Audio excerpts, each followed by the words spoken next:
A really fun lunch to get you in the spirit. What's the Jazz roster lacking? Reports that just weren't entirely accurate. Two names that may end up at Jazz camp, plus some thoughts on some other NBA teams. A quick one on the Cougs, as well as the Utes, and of course the quarterback position. It's all coming up on today's edition of Tip Off. I'm officially getting old. Boom, boom, boom, boom, boom. Not like you didn't already know this, but it's hitting me. Boom, boom, boom. I go through the resumes of these kids that are applying for the broadcast assistant job. They're all right here. And some of them, I realize I'm really old. Boom, boom, boom, boom, boom. And the reason that is because when guys send me a note and they don't capitalize the word I, and they occasionally will use like text language in their not in their email to me, I'm just still, I guess, old school enough that I'm like, come on, man. I'm not great about it, but it's a professional letter. You're looking for a job. I've got 50 resumes. I got 3 jobs. I mean, you're trying to differentiate yourself in a good way. The winner was the guy who sent the resume in, and I get this. Like you're filling out a resume form. That's cool. I mean, they're online, use them. But he never put in his name. So I got the resume, and then at the top it had a little thing where it said first name, last name. That's all it said. First name, last name, and it didn't have in his first name or his last name. If you're listening to this and I'm going to take this into a positive. If you're listening to this and you're young enough that you're applying for a job somewhere or something of that sort, 2 things. Realize who you're applying to. So you might be 20, and it's cool to write that way, but you're applying to an old curmudgeon 42-year-old who still has some view of professionalism, or maybe even a 50-year-old. So you got to write it as though you're writing to that guy. Second thing is, truly, I love this. I love the demand. It's so fun. This is one of my favorite things I do. When I was a program director, I used to post jobs that didn't exist just so I could read the resumes of who was coming. Hiring, when I left the Storm to do the Sonics, I hired that position for the Storm, and I loved it. I mean, I really enjoy seeing who's coming, and we've had amazing success with our little broadcast assistant program, moving people on. I've got amazing resumes. I've got a guy who lives in Oregon who's willing to move to work 30 nights on Jazz games because he'll live at a buddy's house and figure it out. So you've got to try to find a way to separate yourself in a way that's positive. If you make the slightest error, it's too easy for the person who's got the resume to just move you out. Because frankly, when I look through the resumes, I'm looking for something wrong to start, just to separate. So that's my thought. But anyway, I'm getting old. I don't know. I'm either getting old or I'm a jerk. It's one of the two. I'm not entirely sure. I almost feel like I don't want to show anyone up, but where's the one that kind of got me this morning? My name is Dear David Locke. The dear is not capitalized. My name gives me his name, and the my is not capitalized. I, not capitalized, recently saw your post on Twitter for broadcast assistants. I would like to submit my resume and cover letter. Okay, that's one. Here's the other one this morning. This is what got me this morning. Okay, I probably shouldn't be doing this, but I'm not saying their name, so it's all right. Hi, my name is Blake, and I'm a senior at the university. I'm very interested in this position, and you'd be crazy not to pick me. I would then also tell you if I'm giving suggestions to anyone out there. The next 4 sentences are all about how great he is. Not one mention that he would be doing anything for us. Okay, I bet he is. And I'll probably look over that and interview that person anyway. But those are just my thoughts. All right. I had lunch with Gordon Hayward yesterday, which was just a great fun. He's just, you know what? If you're going to root for someone and buy a jersey for someone, he's just a great kid. I mean, he'd probably rather come to my house and play video games with my kids than hang out with me. He's just a youngster. But it's just cool. Like I don't want to get. I'm not going to break his trust on what we talked about. We talked about real life stuff. What we talked. We argued basketball for the final 15 minutes, but otherwise we spent an hour and 20 minutes talking life. So I'm not going to get into that. But I would just share with. I just want to. He's just a great kid. He's a kid. He's considerably more mature than the guy I first met in New York. Well, I guess I met him when he tried out here, but in New York 2 years ago, now 3 years ago almost. But he's still just going through what every 22-year-old goes through in life, and it's neat to watch. And if I were his parents, I would be fabulously proud if my son can turn out to be as nice a gentleman as he is at a young age. I would be fabulously excited. He's just a great kid. So anyway, I don't mean to like kind of, we didn't go out. We went out because he's a good friend of mine. I think of him as a guy I work with. I don't know if I'm a friend. I'm so much older than him. I don't think it matters. I think I got an age issue going on today. That I'm a friend, but yeah, I haven't seen him. And it was great to catch up and see how he was in a non-setting around everything else. And he seems good. So the only thing I would tell you is that the dude believes in Alec Burks. The dude really believes in Alec Burks. I'll relay that to you guys. That Gordon thinks Alec has got it. So, which is nice to hear that kind of support for a teammate. I'm looking at the Jazz roster last night, and I think training camp roster is bigger than, I think as of right now we know of about 18. I'm hearing 20. I have very sophisticated, very very sophisticated sources on this one, and I'm going to reveal it completely rather than acting like I have some inside scoop. So Brian Cook was in the restroom at the Salt Lake International Airport next to one of my close friends yesterday. He's not signed with anyone that I'm aware of, and it makes sense because that he might be coming to our camp because we are missing one position that if you think of Dennis Lindsey's impact and for the Spurs, we don't have a stretch four, and a stretch four has become very much a part of this league. Marvin maybe could play a little stretch four, but we don't have that position at all. And the second thing looking at our roster that I'm not sure we have is until we know, I know this sounds crazy, but until we know whether or not Cantor's ready for 25 to 30 minutes a night,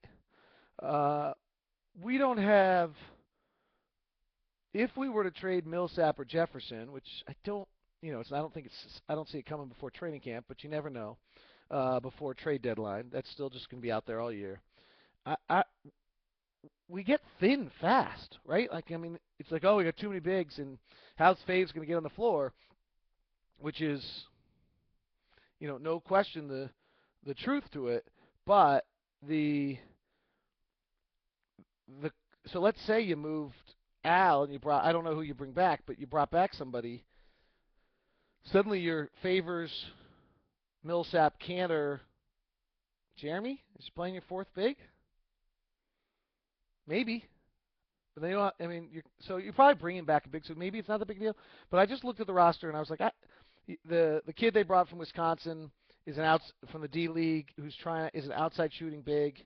As I mentioned, Brian Cook's name was seen, and he has been floating around a little bit. I don't think he signed with anyone.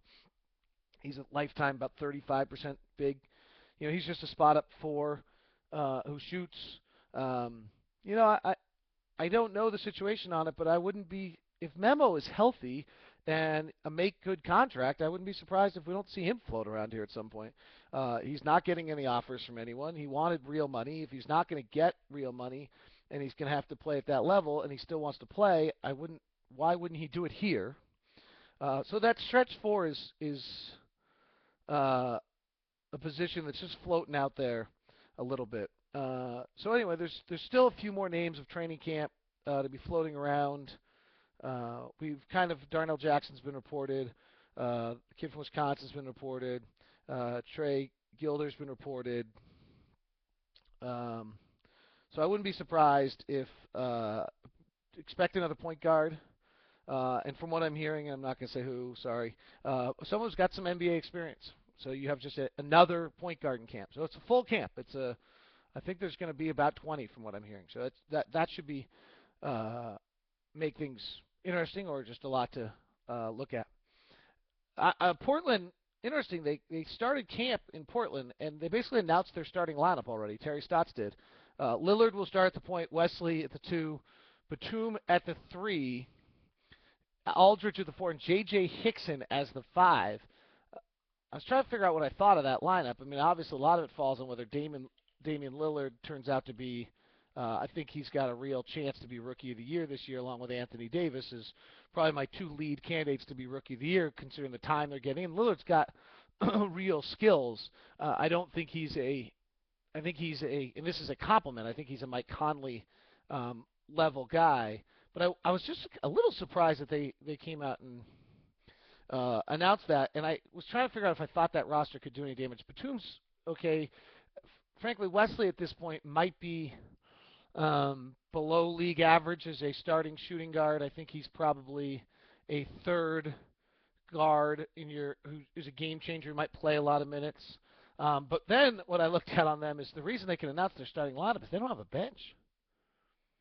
I mean, it's stunning how bad the bench of the Blazers is, and that's what's going to prevent them from really being able to get anything done this year.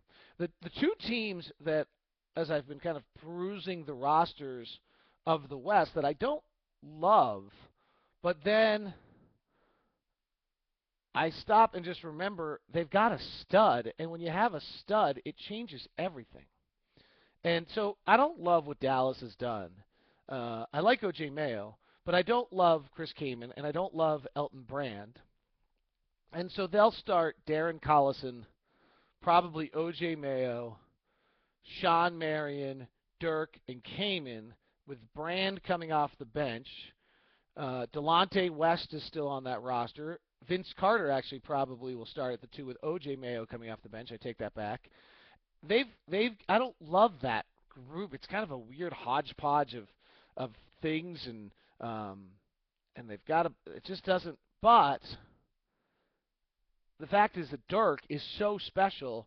He had a bad year last year. I don't think there's any reason to believe Dirk doesn't come back and have about as good a year as he had, in his peak. He's still got a peak year left in him. He's not crossed over those numbers too badly. He's played a lot of minutes, but he's still really special. And so I just look at that and think to myself, so while I don't love what they have the star. And when you have the star, you are able to overcome some of the things you don't like, and you win games because of it. And the same thing with the Clippers. Blake's much better than he gets credit for because there was kind of that backlash on him last year. And he shot the ball much better in the second half of the season last year. And it will be interesting on Blake to see whether or not that carries over. But he made, in the middle of last year, where we kind of forget he's only played 2 years in the league, he made a huge jump to who he was as an offensive player. And I think that's something that's worth watching early in the year. But I don't love what they've done. Grant is a super player, but he's on the downside. Caron Butler had a terrible year last year. Matt Barnes is inefficient. Jamal Crawford is inefficient and 32. Willie Green they added, who's tough, but he's inefficient. Lamar Odom, I don't have any idea, but at 32, it's hard to believe he'll come back. Ronny Turiaf actually like as a backup big. DeAndre Jordan has been a disappointment you can't have on the floor late, but they've got the stud. They've got the Chris Paul stud, and when you have the stud, it changes everything. And that's probably the most important aspect of who they are. By the way, the Blake Griffin number, he opened the year in the first 3 months of the year shooting about 29% from 16 to 23 feet. And then in the second half of the year, he jumped that up in March and April to about 45%, which puts him as good as most guys in the league. Millsap is actually one of the better big mid-range, kind of that long jump shot guy.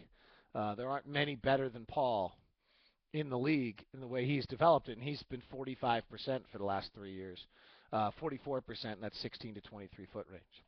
So anyway, I just as you're analyzing the West and looking at all these things, that's what jumped out at me. Those are the 2 rosters I poked into and kind of felt like, you know what, I don't like the way they put this together. They're gonna have problems, but they have Chris Paul. Those problems get all taken away. They have Dirk. Those problems all go away when you have those issues.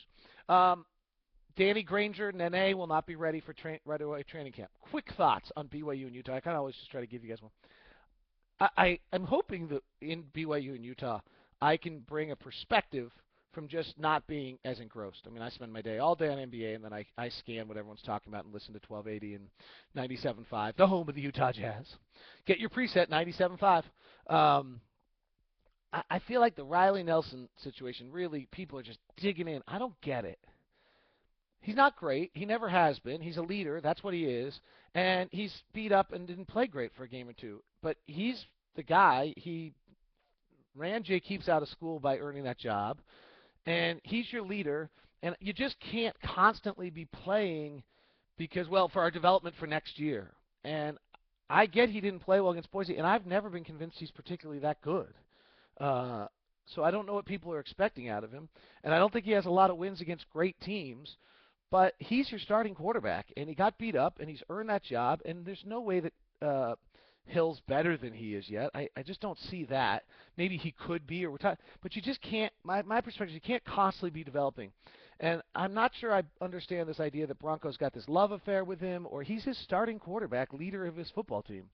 So I'm lost on this like desire to run Riley out right now, and I am not a Riley guy. You guys all know that. I would have left Jay Keeps there and let him work through his troubles. But to that same point, I don't think you should have done to Jake what you did to Jake. I don't think you can do to Riley what you're doing to Riley. I think they've got to figure out some stability there.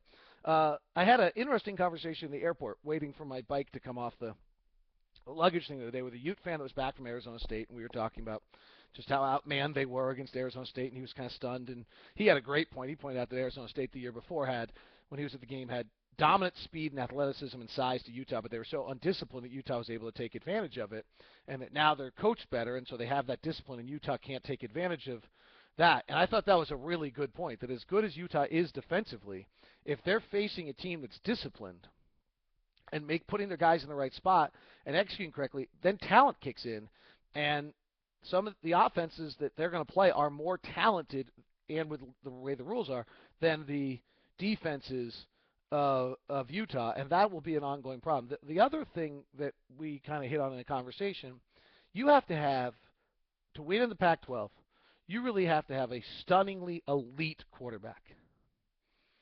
And if you go to the history of Utah, there may have only been two quarterbacks who, in back to maybe Fossil, who were Pac-12 starting quarterbacks that played at Utah: Scott Mitchell and Alex Smith. I know Brian was super, but the fact is he didn't get drafted. He didn't get a sniff in the NFL. And almost every Pac-12 quarterback, even the guys who don't start, Matt Castle, Matt Moore, all these guys, they get a sniff in the NFL. So I could phrase it conservatively and say, you've got to have a top half of the conference quarterback to win consistently. Stanford's going to try to do it without him, and it's not going to work in this league. And Utah, in only twice in their entire school history, arguably, have had a quarterback that would have been viewed in the top half of the Pac-12, Scott Mitchell and Alex Smith. And Alex wouldn't have been the best quarterback in the conference that year, even though he was number one pick. Aaron Rodgers was a better player. That is maybe, to me, the biggest, most daunting issue for Utah as they make this Pac-12 development. They're going to be able to get some of the other guys. They've got to find a way to bring elite-level quarterback to a cold-weather place.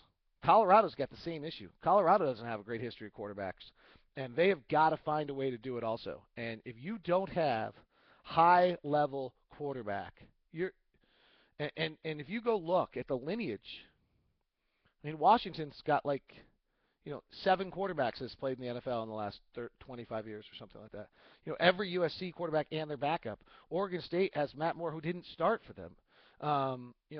Derek Anderson was not a great quarterback in the Pac-12, but he started. I mean, he started for a while and played in the NFL. Every single school has this. So you've got to be at that level. All right, have a good one. That's tip-off.